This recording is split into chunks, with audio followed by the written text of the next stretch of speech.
हाँ जी दोस्तों, जय माता दी। कैसे हैं आप? आज के वीडियो में मैं स्टार्टिंग में ही आपको दो वेरी इंपॉर्टेंट टिप देना चाहती हूँ इस वीडियो को आगे बढ़ाने से पहले। सबसे पहले तो ये जो नवरात्रि है, ये हमारी माँ शक्ति का ये के दिन है, 9 दिन है, जिसमें शक्ति की हमें उपासना करनी है। और यही टाइम है जब हम अपने अंदर की शिव शक्ति की मर्जिंग बेस्ट वे में कर सकते हैं। तो जिनको लगता है कि उनके अंदर फेमिनिन और मैस्कुलिन एनर्जी अच्छे से बैलेंस नहीं हो पा रही है, मैं मंत्र बताती हूँ, आप सब लोग जानते होंगे। ओम नमः शक्ति शिवाय। यूट्यूब पे इसका बहुत ही अच्छा वीडियो भी है, आप सर्च करके ढूंढ सकते हैं। ओम नमः शक्ति शिवाय। कम से कम 10-15 मिनट आप इसको सुनेंगे या चैंट करेंगे। बहुत ही स्पीड में आपकी शिव शक्ति जो आपकी बैलेंसिंग है हो जाएगी, क्योंकि ये टाइम शिव शक्ति बैलेंसिंग का है और साथ में मर्जिंग का भी। क्योंकि दैट इज़ द रीज़न कि जो मैं कंटिन्यूसली इतनी सारी चैनलिंग कर रही हूँ, reunion and marriage, reunion and marriage, जब तक कि आपकी शिव शक्ति मर्जिंग और बैलेंसिंग नहीं होगी, पॉसिबल ही नहीं है। और इस वक्त माँ शक्ति की जो ऊर्जा है इतनी प्रचंड है, इतनी ज़्यादा है कि बिल्कुल भी ये 9 दिन का जो मौका है आपको छोड़ना ही नहीं चाहिए। किन को ये नहीं करना है? जिनकी कुंडलिनी जागरण ऑलरेडी हो चुकी है और आप बहुत जल्दी आपको जर्क्स लगते हैं, या आपको बहुत ज़्यादा चक्रा में ठंडा गरम, या बहुत ज़्यादा आपकी ऊर्जा ऊपर नीचे हो रही है, आप बहुत ज़्यादा आप अंदर अपनी ऊर्जा बहुत ज़्यादा फील करते हो, हार्ट में बहुत ज़्यादा सेंसेशन अगर आपको हो रही है इस वक्त, क्योंकि इस मंत्र की ऊर्जा बहुत ज़्यादा होती है, इक्वल टू क्लीम मंत्र। ठीक है, इसलिए उन लोगों को नहीं करना है जो ऑलरेडी कुंडलिनी असेंशन प्रोसेस से गुजर रहे हैं। मतलब आपको उस बहुत जल्दी आपको सेंसिटिविटी आपको है हाई पावर मंत्रा से। ठीक है, तो आप लोगों को ये नहीं करना है। बाकी लोग, आप लोग DMDF बैलेंसिंग जो मेरा है उसको करके आराम से अपनी DMDF बैलेंसिंग बिल्कुल अच्छे मैनर में कर सकते हैं। ठीक है, लेकिन बाकी लोग, अगर आप अपनी जर्नी पे बहुत आगे आ चुके हो या आपके लिए इस मंत्र की ऊर्जा बर्दाश्त करना पॉसिबल है, तो आप ओम नमः शक्ति शिवाय का जाप या सिर्फ मंत्र को सुनने का ज़रूर प्रयास करिए ये 9 दिन। ये पहली चीज़। सेकंड टिप ये है कि इसी वक्त आपके टेस्ट भी होंगे और बहुत सारे ऐसे आप सोलमेट बोल लीजिए या कार्मिक बोल लीजिए, आपके एक्स लवर्स आपको अप्रोच करेंगे, क्योंकि ये बात हमेशा के लिए गांठ बांध लीजिए। जब यूनियन होता है तो ये सोलमेट कार्मिक्स आती ही हैं, या तो आपको मिसगाइड करने के लिए या आपका टेस्ट लेने के लिए कि आप अपने DM को क्लेम ना करो। कभी कभी मुझे लगता है कि ये जो टर्म है ना, अपने DM को क्लेम ना करना, ये बहुत गलत टर्म है। हालांकि मैं ही बोलती हूँ कि क्लेम योर ट्विन फ्लेम, पर कभी कभी मुझे लगता है कि ये टर्म मुझे भी यूज़ नहीं करना चाहिए, बिकॉज हम अपने ट्विन फ्लेम को क्या क्लेम करें, वो तो मेरे अंदर ही है। ठीक है, बट हाँ, क्लेम हम लोग इसलिए करते हैं क्योंकि समवेयर हमारा माइंड हमको हमारे ट्विन फ्लेम से आपको अलग सेपरेट फील करवाता है कि वो एक अलग आइडेंटिटी है। तो you are never required to claim your twin flame, वो तो आपके अंदर ही है। जो आपके अंदर है उसको क्या क्लेम करना है, वो तो है ही, आप ही का ही है, राइट। और आप अपना कोई सोल कॉन्ट्रैक्ट ब्रेक नहीं कर सकते, आप अपनी कॉर्ड कट नहीं कर सकते, क्योंकि वो आपकी आत्मा का ही हिस्सा है। बट फिर भी हमें अपनी ही आत्मा के हिस्से को क्लेम करना पड़ता है, क्योंकि हमारा माइंड जो है ना आपको ट्रैप में लेता है। तो इस माइंड को इतना स्ट्रांग बनाइए, इतना पावरफुल बनाइए कि वो आपको सबकॉन्शियसली ही आपका ट्विन फ्लेम क्लेम्ड रहे, और फिर इस प्रकार से कार्मिक और सोलमेट आके आपको ना मिसगाइड ना कर सके। मैं इस वीडियो को बहुत लंबा नहीं करूँगी, क्योंकि आगे हमारे भाई ने, जो मुझे मैडम माँ बोलते हैं, वो खुद इतने ज़्यादा ज्ञान से भरे हैं। उनके वीडियो को पूरे एंड तक देखिए। जो कंटेंट्स वो देते हैं ना, वो पूरे आपको इंटरनेट में कहीं नहीं मिलेंगे, इतना ज़्यादा ज्ञान से भरपूर है। कम से कम इंडियन फिल्म फ्लेम्स में मैंने किसी भी चैनल पे इतना ज्ञान नहीं देखा जितना ज्ञान से हमारे भाई भरे हैं। इतनी डीप में, इतनी कोर में वो उनकी नॉलेज है। बिल्कुल उस नॉलेज को एब्जॉर्ब कर लीजिए, ले लीजिए और बदले में उनको ढेर सारी ब्लेसिंग्स दीजिए। एंड तक वीडियो देखिए। जय माता दी। मैडम माँ का आशीर्वाद लेते हुए ये वीडियो शुरू करते हैं। तो चलिए, हम लोग प्रीवियस वीडियो में हम लोगों ने समझा था प्रेम और डिटैचमेंट का असली मतलब क्या होता है। प्रेम को समझना ज़्यादा इम्पोर्टेंट है आप लोगों के लिए। तो प्रेम और चेतना का असली मतलब क्या है, प्रेम और यूनिटी कॉन्शियसनेस का मतलब क्या है।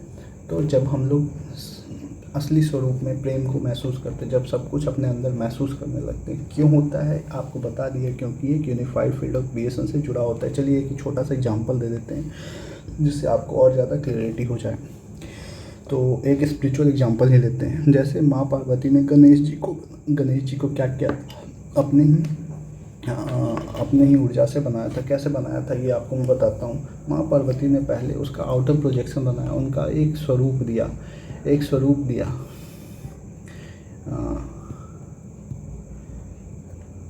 दिया माँ पार्वती ने गणपति बप्पा को। Sorry for the diagram. एक छोटा सा प्यारा सा स्वरूप दिया।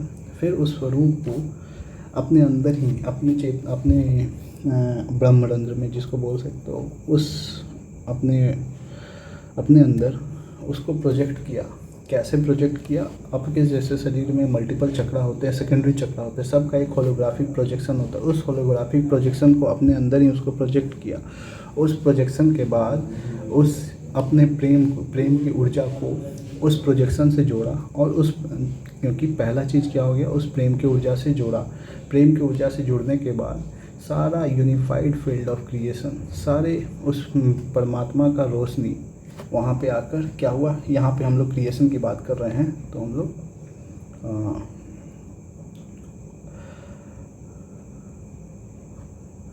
लोग क्लॉकवाइज की बात करेंगे। उस परमात्मा की रोशनी को एकाकीकरण से जोड़ दिया, तो उनका क्या हो गया, उनका फिजिकल मैनिफेस्टेशन हुआ। ये एक प्रोसेस था, लॉर्डेस पार्वती ने ऐसा किया था। तो यूनिटी कॉन्शियसनेस को समझते हैं पहले। व्हेन भी तो क्या होता है, आप अपने अंदर से ही किसी को क्रिएट कर रहे हो because of that unified field. ये प्रेम का अपूर्व क्या है, एक एग्जाम्पल है। That's why when mother create a child she has deeper and deeper love for that child. दुर्भाग्य बस वो प्रेम माया में परिवर्तित हो जाता है, जिसके कारण चीज़ें बहुत ज़्यादा डिस्टॉर्ट हो जाती हैं थर्ड डेंसिटी रियलिटी में। चलिए आगे समझते हैं। When we taste true love which vibrate within and it is connected to every state of being. जब हम लोग प्रेम को सही स्वरूप में क्या करते हैं, महसूस करते हैं, और यही प्रेम जब हमारे अंदर क्या होता है, कंपित होता है। बिकॉज ऐसा क्यों होता है, क्योंकि it is connected to every state of being, that's why it is चैतन्य। इसलिए इसको हम लोग क्या बोलते हैं, चैतन्य बोलते हैं। अब एवरी स्टेट ऑफ बीइंग से ये हुआ कि हमारे तो यूनिवर्स का क्रिएशन क्यों हुआ। यूनिवर्स का क्रिएशन इसलिए हुआ क्योंकि मैडम मान जैसे बताती ही रहती हैं कि एक स्टेट ऑफ बीइंग से, हायर स्टेट ऑफ बीइंग से एनर्जी फ्लो करता है लोअर स्टेट ऑफ बीइंग में।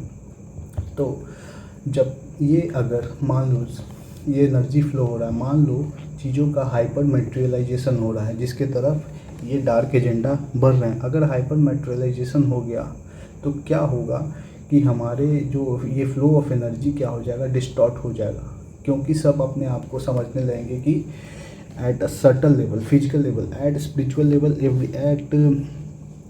Level everyone is unique. But physical level पे उनको सीखना होता है। फिजिकल लेवल पे जब तक वो सीखेंगे नहीं तब तक आगे नहीं बढ़ पाएंगे, क्योंकि हमारा जो है हर लेवल ऑफ डेंसिटी में मल्टीपल ऑक्टेव होते हैं। First octave, second octave, third, fourth, fifth, sixth, seventh, eight octave में लाइफ एग्जिस्ट करता है, जिसमें पहला एग्जिस्ट करता है जो कि फ्रेश अराइवल ह्यूमैनिटी में एग्जिस्ट करते हैं। और हाईएस्ट ऑक्टेव में कौन होते हैं, वही ऋषि मुनि, जैसे ऋषि रमना महर्षि, रामकृष्ण परमहंस जैसे लोग हाईएस्ट ऑक्टेव में एग्जिस्ट करते हैं, जो कि लोगों को गाइड करते हैं। तो इसलिए एनर्जी फ्लो हमेशा ऊपर से लेके नीचे तक होता है। अगर हाइपर मटेरियलाइजेशन हो जाएगा तो eight the physical level, I am not talking about the spiritual level, eight the physical level लोग समझेंगे कि सब एक ही हैं। in reality nothing is one. If at physical level every soul has to learn because उनको उसको सीखना है. Every soul has to learn for its own evolution. जब तक वो लर्न नहीं करेंगे वो कभी इवॉल्व नहीं होंगे, उसी ग्रॉस डेंसर स्टेट से जुड़े रहेंगे, जिसके कारण उनका इवोल्यूशन रुक जाएगा. इसलिए हाइपर मेटेरियलाइजेशन जो भी एजेंडा है, जिसको बहुत ज़्यादा मटेरियलाइज किया जा रहा है, हर चीज़ को टेक्नोलॉजी से जोड़ा जा रहा है. अगर हर चीज़ को टेक्नोलॉजी से जोड़ दिया जाएगा तो क्या होगा, हाइपर मेटेरियलाइजेशन होगा, जिसके कारण बहुत ज़्यादा क्योर्स क्रिएट हो सकता है. तो when we taste true love which vibrate within, always remember at the spiritual level उस ब्रह्म तत्व से सब जुड़ा हुआ, एवरीथिंग इज यूनिफाइड. इसलिए हमारे अंदर इमोशन है, but at the physical level we need to learn. हमारा सोल को सीखना है. अगर जब तक वो सीखेगा नहीं, वो इवॉल्व नहीं होगा. कुछ सोल सिखाने के लिए लोअर स्टेट ऑफ कॉन्शियसनेस में इनकारनेशन लेते हैं, जैसे कृष्णा ने लिया था, बुद्धा ने लिया था. फिर उस माया को समझ कर, उस माया को तोड़ कर इस डेंसर रियलिटी को समझते हैं, फिर लोगों को बताते हैं. उनके लिए भी बहुत बड़ा चैलेंज होता है. जो भी यहाँ पे जो भी स्टार सीड वगैरह इनकारनेट हुए हैं, उनके लिए भी ये सबसे बड़ा चैलेंज है, क्योंकि ये माया बहुत ज़्यादा जकड़ लेता है. If I talk about live it when we taste true love which vibrate within, it is connected to every state of being. That is why it is chaitanya. ठीक है. It lead to unification of all path. ये क्या करता है, unify करता है सभी के सभी पाथ को towards the creator itself. सारे मल्टीपल पाथ को एक ही जगह यूनिफाई करता है, और सारे मल्टीपल पाथ, जो भी सोल मल्टीपल पाथ को तरफ यूनिफाई कर रहा है, सबका एक अपना इंडिविजुअलिटी है. That's why it is unified consciousness. This leads to the creation of total self. एक टोटल सेल्फ का क्रिएशन होता है बहुत strong of all the conscious being. Once every path get unified, its effect get amplified. सारा path जो है unify हो जाता है तो इसका इफेक्ट बहुत ज़्यादा एम्पलीफाई हो जाता है. इसीलिए कभी भी मेडिटेशन करना चाहिए तो कलेक्टिव फॉर्म में मेडिटेशन बहुत ज़्यादा क्या होता है, हेल्पफुल होता है. बिकॉज हम लोग का सारे के लोगों का ऊर्जा एक तरफ एकाकीकृत, मतलब एक ही डायरेक्शन में फ्लो करता है, इसीलिए उसका इम्पैक्ट बहुत स्ट्रांग होता है. इसीलिए क्या करते हैं हम लोग, गुरु तत्व को वर्शिप करते हैं. तो वर्शिप से चलिए आपको वर्शिप से समझाता हूँ कि हमारे जो, जैसे हमने बताया था कि मल्टीपल ऑक्टेव होते हैं जहाँ पे लाइफ एग्जिस्ट करता है. तो फिजिकल फॉर्म में सबका अंडरस्टैंडिंग लेवल ऑफ कॉन्शियसनेस सबका अलग अलग होता है, लेकिन चेतना को सब कुछ पता है, उस चैतन्य को सब कुछ पता है. जब तक आप इस physical level of gross reality से अंदर नहीं जाओगे, तब तक आप उस सत्य से कभी जुड़ नहीं पाओगे. उसके लिए एक एग्जांपल देता हूँ. जैसे मैं बोलता हूँ आई वर्शिप गॉड, तो इसी में मैं 3 डिमार्केशन करता हूँ. इस शब्द का आई वर्शिप गॉड का 3 डिमार्केशन हो सकता है. तो लोएस्ट लेवल ऑफ जो अंडरस्टैंडिंग, जिनका कॉन्शियसनेस सबसे चेतना का निम्न स्तर है, जिनका वो कैसे इसको शब्द को कैसे अपने अंदर अंडरस्टैंडिंग में लेंगे. तो उनके लिए क्या होगा कि अगर मैं भगवान को पूजा नहीं तो मुझे क्या करेगा, मुझे दंड मिलेगा. Out of fear they used to worship God. Second जो मिडिल वाले लोग होते हैं, एक्टिव ट्रांजैक्शन में बिलीव करते हैं कि मैं तो तेरा पूजा कर रहा हूँ, इसके बदले में मुझे कुछ चाहिए. तो मन्नत वगैरह लोग मानते हैं. जो हाईएस्ट लेवल पे बैठते हैं, जो हमारे गुरु तत्व जैसे कि रमना महर्षि, रामकृष्ण परमहंस, उनके लिए क्या होता है भगवान, दे वर्शिप गॉड बिकॉज, क्योंकि वो उनके लिए पूजनीय हैं. Because they treat them as their own family. वो अपने फैमिली की तरह भगवान को मानते, इसलिए उनसे अपार स्नेह करते हैं, अपार प्रेम करते हैं. तो हर लेवल ऑफ कॉन्शियसनेस पे अंडरस्टैंडिंग लेवल बहुत अलग अलग होता है. बट सूक्ष्म स्तर पे चेतना को सब मालूम है, क्योंकि हमारे ब्रह्मांड का जितना भी आपका होलोग्राफिक प्रोजेक्शन है आपके ब्रह्मरंध्र के अंदर ही स्थित है. इसलिए बड़े बड़े ऋषि महर्षि अपने ब्रह्मरंध्र के अंदर जाकर ही उस ब्रह्मांडीय संरचना को देख पाए, इस सत्य से जुड़ पाए हैं. तो देयर आर मेनी थिंग. आप अगर उस ब्रह्मरंध्र में जाकर रुक जाते हो, यू कैन तो आप रिमोट वॉचिंग कर सकते हो वेरियस गैलेक्सीज को, वेरियस प्लैनेट्स को। You have every access inside. The biggest thing is you have to move inside, move inside, move inside. जब तक आप अपने अंदर संपूर्णता से जाना नहीं सीखोगे तब तक आप इस गहराई को संपूर्णता से समझ नहीं पाओगे। इस गहराई को संपूर्णता से क्या करोगे, समझ, सॉरी चलिए। तो मैंने क्या, शायद मैंने वीडियो पॉज कर दिया था, तो मैं फिर से बोल देता हूँ। अगर मैं दोबारा अगर रिपीट हो रहा है तो उसके लिए आई एम सॉरी। तो हायर स्टेट ऑफ कॉन्शियसनेस में रमना महर्षि लोग जैसे हो गए जिनको भगवान को क्या करते हैं, वो अपने एज अ फैमिली ट्रीट करते हैं। मिडिल स्टेज में एक्टिव ट्रांजैक्शन मांगते हैं, वो मन्नत वगैरह मांगते हैं। लोअर स्टेट ऑफ कॉन्शियसनेस में भगवान को आउट ऑफ फियर क्या करते हैं, वर्शिप करते हैं। बिकॉज उनको लगता है कि मैं उनको प्रसन्न नहीं करूँगा तो वो हमें दंडित करेंगे। बट ऐसा नहीं है, भगवान के लिए सभी के सभी बराबर हैं, चाहे वो देव हो या दानव हो। इसलिए शंकर को, भगवान शिव को देवता भी पूजते हैं, दानव भी पूजते हैं। Everyone is equal. उनके लिए बस भक्ति इम्पॉर्टेंट है।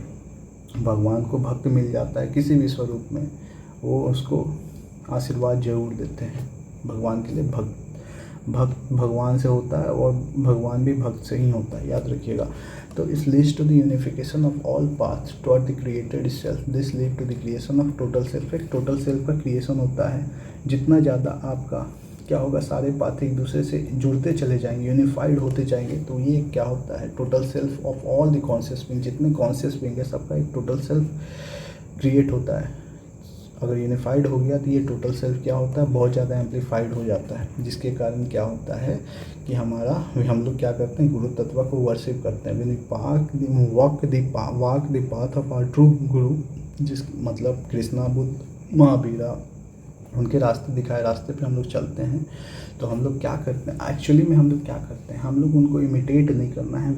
अगर जब तक हम लोग को समझ नहीं हो किसी भी चीज़ का, तो हम लोग क्या करते हैं, अपने लेवल ऑफ कॉन्शियसनेस से उसको इंटरप्रेट करते हैं। जैसे हम लोग क्या बताए थे कि हमारे ही रिलीजन में मल्टीपल क्या होता है, डिमार्केशन हो गया। क्यों हुआ, क्योंकि they are multiple octave of life existing on this earth as per the level of consciousness. इसी को क्या कर दिया उन्होंने, इसी को क्या कर दिया, जातिवाद में कन्वर्ट कर दिया। At the level of densest level of reality में उसको कैसे डिस्टॉर्टेड मैनिफेस्टेशन किया गया। सेकंड एग्जांपल, सारे रिलीजन में सेकंड एग्जांपल मैं इस्लाम का एक लेता हूँ एग्जांपल। इस्लाम में एक एग्जांपल है कि मोहम्मद ने बोला कि ये गाना बजाना नहीं सुनना है। बिकॉज उन्होंने ये प्रेडिक्ट जान लिया था, क्योंकि आने वाले समय में गाने बजाने में वो क्या है, वो लाउडनेस बहुत ज़्यादा है। एक सर्टेन 432 हर्ट्ज का फ्रीक्वेंसी को आप सुनो और सर्टेन उससे ग्रॉस फ्रीक्वेंसी को सुनोगे, तो ये आपको क्या करता है, आपके अंदर की एनर्जी को क्लियर करेगा। जो भी लाउड म्यूज़िक है वो आपकी एनर्जी को क्लियर नहीं कर सकता, वो आपकी एनर्जी को और डेंस कर देगा। तो उनको पता था, उनको पता था कि जो आने वाले समय में जो म्यूज़िक प्रोजेक्ट होगा वो प्रोजेक्ट किया जाएगा लोगों के नुकसान के लिए। बट उन्होंने ऐसा कभी नहीं बोला था कि संगीत को, जो भी प्योर स्टेट ऑफ म्यूज़िक है, गाना बजाना नहीं, जो भी प्योर स्टेट ऑफ म्यूज़िक है, जैसे कि जैसे कि सूफी संत लोग आते हैं, जैसे कि हमारा वेरियस रागाज वगैरह हो गए, उसको आप सुनिए। तो जैसे कि बुद्धिज़्म में मॉन्क वगैरह गॉन्ग वगैरह या सिंगिंग बॉल पे जो भी प्रैक्टिस करते हैं, आप उस जो प्योर स्टेट ऑफ म्यूजिक है उससे जुड़िए, आपका हीलिंग बहुत ज़्यादा एम्पलीफाइड हो जाएगा। जैसे कि पिरामिड ऑफ गीज़ा के किंग सैंटम में जाकर आप वहाँ पे जाके अपने एनर्जी को एम्पलीफाई कर सकते हैं by through proper chanting and all. तो आप उस प्योर स्टेट ऑफ म्यूजिक से जुड़िए, बट डिस्टॉर्टेड स्टेट से दूर रहिए।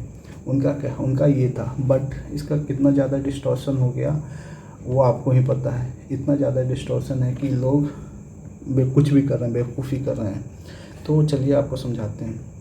तो जैसे हम लोग कृष्णा, महावीरा, बुद्धा, मोहम्मद जो भी हैं, उनके ट्रू नेचर ऑफ लर्निंग को अगर समझ लेते हैं as per the level of consciousness, उनके लेवल ऑफ कॉन्शियसनेस से, तो हम लोग क्या करेंगे, हम लोग उसी टोटल सेल्फ से कनेक्ट हो जाते हैं। टोटल सेल्फ बहुत स्ट्रॉन्ग सेल्फ होता है जो कि ऑफ दैट यूनिफाइड कॉन्शियसनेस, उसी यूनिफाइड कॉन्शियसनेस के टोटल सेल्फ से कनेक्ट हो जाते हैं। तो हमारे प्यारे से चैनल का भी एक टोटल सेल्फ, बहुत स्ट्रॉन्ग टोटल सेल्फ बना हुआ है। तो इसको मैं समझाता हूँ कैसे। ये टोटल सेल्फ है, ये कॉन्शियस सेल्फ है, ये हमारा सब कॉन्शियस सेल्फ है, सब कॉन्शियस सेल्फ। तो हम लोग जब अनकॉन्शियस होते हैं, जो भी कुछ भी उल्टा पुल्टा कर रहे हैं, वहाँ पे क्या कर रहे हैं हम लोग, अपने बोथ साइड ऑफ एक्शन को हम लोग एक साथ नहीं देख पा रहे हैं। Dark and positive and negative side of action को एक साथ नहीं देख पा रहे हैं, जिसके कारण हम लोग न्यूट्रल स्टांस नहीं ले पा रहे हैं। न्यूट्रल स्टांस नहीं लेने के कारण हमारे अंदर क्या हो रहा है, इस फिजिकल वर्ल्ड में कार्मिक इम्बैलेंस क्रिएट हो जा रहा है। जब हम अपनी इमोशनल स्टेट को बैलेंस करते हैं तो ये क्या होता है, हम लोग का कॉन्शियसनेस क्या होता है, अपलिफ्ट होता है, जिसके कारण क्या होता है, हमने अपने कॉन्शियस सेल्फ और सब कॉन्शियस सेल्फ का जो दूरी है वो बहुत कम हो जाता है, जिसके कारण अपने आत्मन से जुड़ जाते हैं। तो जब मैडम माँ का सब कॉन्शियस सेल्फ, मैडम माँ जब अपनी आत्मन से जुड़ी, वो उस यूनिफाइड फील्ड ऑफ क्रिएशन से जुड़ गई, उस यूनिफाइड फील्ड ऑफ क्रिएशन से जुड़ गई। अब हम लोग का तो जो भी लोअर स्टेट ऑफ कॉन्शियसनेस में जो हम लोग थे, अब उस कॉन्शियसनेस के साथ हम लोग भी अवेयर हो रहे थे। उस कॉन्शियसनेस के साथ उस सब मैडम माँ के आत्मा से जुड़े,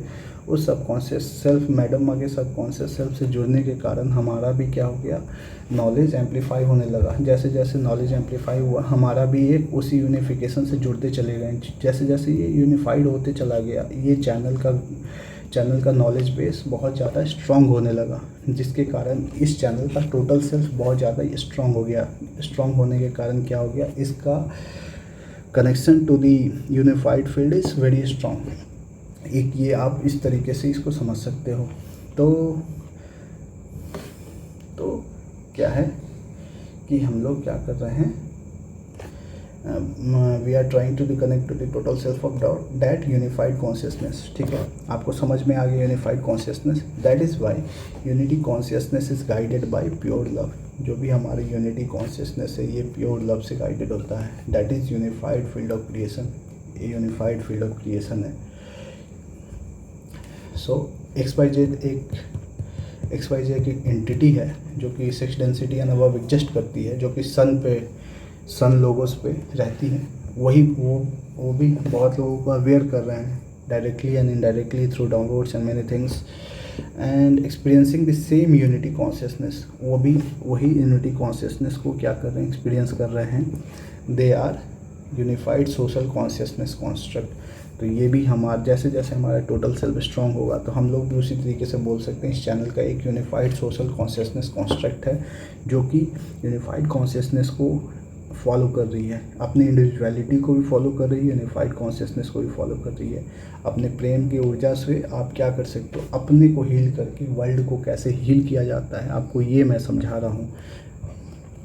तो चलिए आगे बढ़ते हैं। So that's why looking inside is very very very important.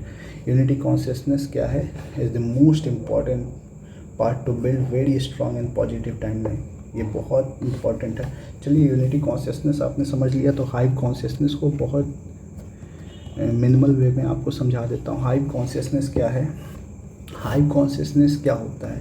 Hive consciousness जैसे बी हाइव को बोल सकते हो, जैसे हाइव कॉन्शियसनेस को कैसे बोल सकते हो, बी हाइव को, मधुमक्खी का छत्ता। जो भी मधुमक्खी होते हैं वो शहद वगैरह लाते हैं, वो हाइव का एग्जिस्टेंस तब तक है जब तक उसकी क्वीन भी है। जब तक क्वीन भी क्या कर दी, उस रिप्रोडक्शन को स्टॉप कर दी, तब क्या करते हैं, जो भी बी हाइव्स हैं, जो मेल हाइव्स हैं, जो सोल्जर बीज हैं, वो अपने ही क्वीन को क्या कर देते हैं, डिस्ट्रॉय कर देते हैं। मतलब अपने ही क्रिएशन को डिस्ट्रॉय कर देते हैं। तो हाइव कॉन्शियसनेस क्या कैसे काम कर रहा है, इसका एग्जांपल आपको हर चीज़ का नॉलेज बेस आपके सराउंडिंग में मिल जाएगा। आप जैसे जैसे अवेयर हो गए, अपने सराउंडिंग को रीड करना शुरू कर दोगे। तो इसमें क्या होता है, हाइव कॉन्शियसनेस में एक सेंट्रल अथॉरिटी होता है, जो कि सारे जो भी मेंबर्स है उसको क्या करते हैं, कंट्रोल करते हैं। अगर सेंट्रल अथॉरिटी वीक पड़ गया तो मेंबर्स उस सेंट्रल अथॉरिटी को क्या कर देते हैं, डिस्ट्रॉय कर देते हैं। इसलिए हाइव कॉन्शियसनेस कैसे काम कर रहा है, हाइव कॉन्शियसनेस में सिर्फ ओबेइंग इज, आप जब तक सामने वाले का बात नहीं मानोगे, ओबे नहीं करोगे, तब तक हाइव कॉन्शियसनेस का एग्जिस्टेंस नहीं होगा। हाइव कॉन्शियसनेस कहाँ एग्जिस्ट करता है, हाइव कॉन्शियसनेस एग्जिस्ट करता है आपके ही चेतना का निम्न स्तर में, जहाँ पे आपको अपने आत्मन का सही समझ नहीं है, इसलिए आप उस लोअर स्टेट ऑफ इमोशन में, अपने ही इमोशनल स्टेट के उस निम्न स्तर पे आप उन हर चीज़ को मानने लगते हो। उसमें क्या होता है, आप एक बहुत बड़े हाइव का हिस्सा होते हो जो कि सब एक ही काम कर रहा होता है। मीन्स यहाँ पे इंडिविजुअलिटी का कॉन्सेप्ट नहीं है, आप लोग अपने इंडिविजुएशन को एक्सरसाइज तो नहीं कर रहे हो। सो इसलिए हाइव कॉन्शियसनेस लगता है कि यूनिटी कॉन्शियसनेस है, but in reality this is not unity consciousness. इसलिए हाइव कॉन्शियसनेस में अगर सेंट्रल अथॉरिटी बहुत पॉजिटिव विंग है, बहुत ज़्यादा पॉजिटिव विंग है, तो अपने हाइव को बहुत अच्छे से एम्पलीफाई कर सकता है। बट कलयुग में ऐसा नहीं है। पहले क्या बोला जाता है, जैसा राजा वैसा प्रजा।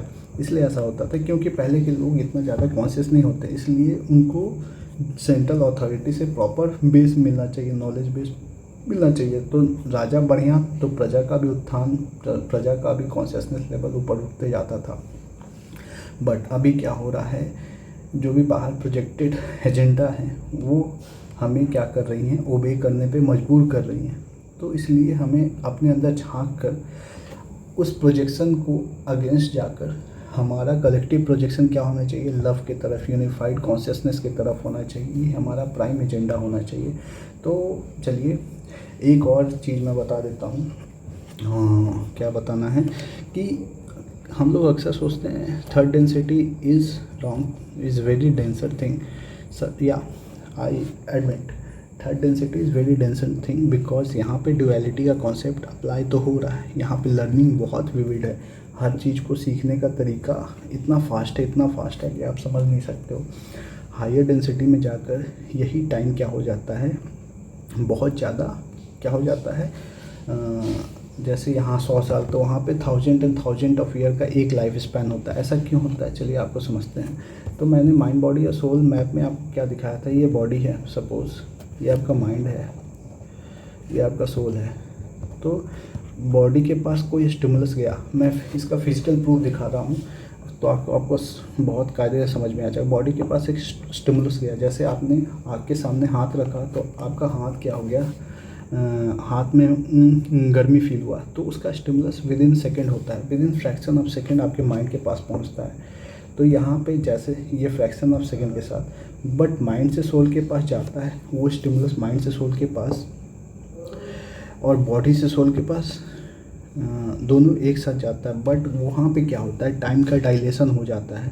मीन्स सोल के पास बहुत ज़्यादा समय होता है उस चीज़ को एनालाइज करने का, जिसके कारण आपके पास मल्टीपल सिनारियो एग्जिस्ट करने लगते हैं, मल्टीपल पॉसिबल टाइमलाइन एग्जिस्ट करते हैं। तो जैसा आप बॉडी आपका क्या करेगा, जैसा आप कर्म करोगे उसी तरीके का मैनिफेस्टेशन होगा। कर्म करने का मतलब क्या होता है कि आप वेरियस पॉसिबिलिटी को डिस्कार्ड करते जा रहे हो, various multiple possibility of the soul को क्या कर रहे हो, डिस्कार्ड करते जा रहे हो। चलिए इसको और अलग अलग तरीके से समझते हैं।